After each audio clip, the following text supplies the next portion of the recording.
Здравейте, малки и сладки дечица!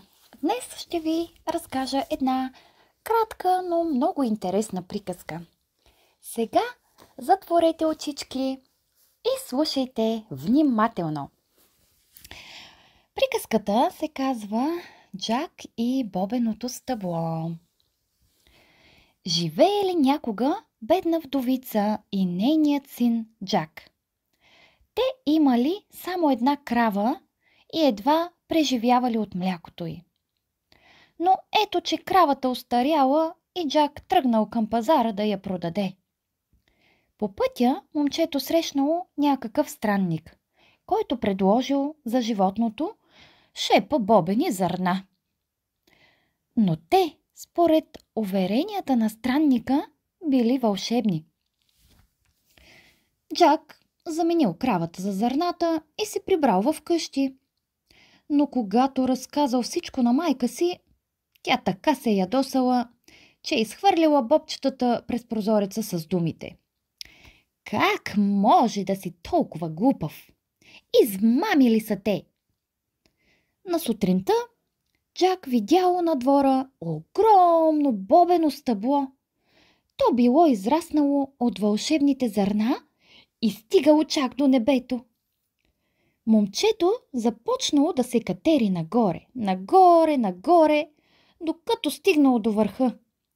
А там се извисявал огромен замък.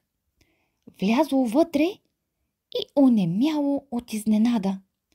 Навсякъде имало злато и сребро. А в един от ъглите видяло една гъска, която пред очите му снесла златно яйце. Джак изведнъж чул странен шум. Погледнал натам и видял огромен великан да хърка страховито. Момчето решило да открадне вълшебната гъска, но щом я сграбчило, тя закрякала с всичка сила. Великанът се събудил и се втурнал подир него. Джак стиснал птицата и хукнал навън. Бързо започнал да се спуска по бобеното стебло, като викал: „Помощ! Помощ! Мамо, бързо донеси брадвата!“ Щом слязал долу, майка му се появила с брадва в ръка и Джак отсякал бобеното стъбло. То се сгромолясал заедно с великана, който мигом умрял. А Джак и майка му забравили какво е бедност с гъската, която снасяла златни яйца.